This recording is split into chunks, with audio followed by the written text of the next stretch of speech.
While I'm not really big on this trend of horror movies based on public domain children's properties, I do think more of these movies need to take the route of Screamboat, which reimagines the Steamboat Willie version of Mickey Mouse as the villain, hijacking a ferry ride in New York. Now, I'm not saying this movie's perfect, far from it, but at the very least, while a number of these movies seem to take on a more self-serious tone, this instead goes for a much more self-aware, goofy horror comedy that will purposely lean into so bad it's good territory. And I'd say the results are more positive here, even if not always consistent. The performances can definitely feel stilted, and whenever it does go for a more serious moment, usually with characters trying to motivate one another, I think this is where it easily falls flat, as most of the dialogue here is pretty corny, including this laughably forced romantic subplot between two of the leads. It also very openly pokes fun at Disney a lot throughout this, and at times it's clever in the way it might say something about current Disney trends, but then other times it'll just do things like constantly drop song references into normal conversations that often get eye-rolling and grating very quickly. You can also feel the length at times. It can sometimes have a more vignette-like structure where there will be all this chaos already ensuing,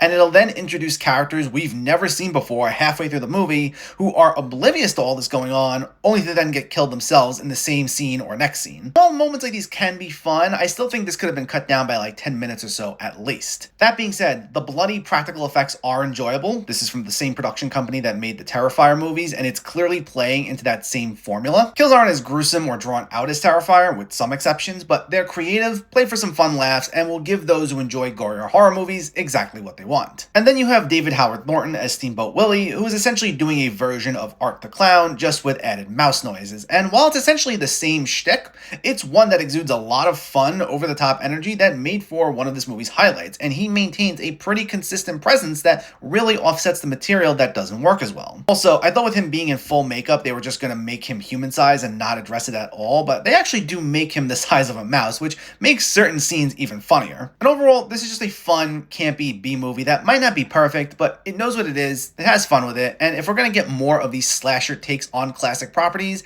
I hope they take a page out of this movie's book.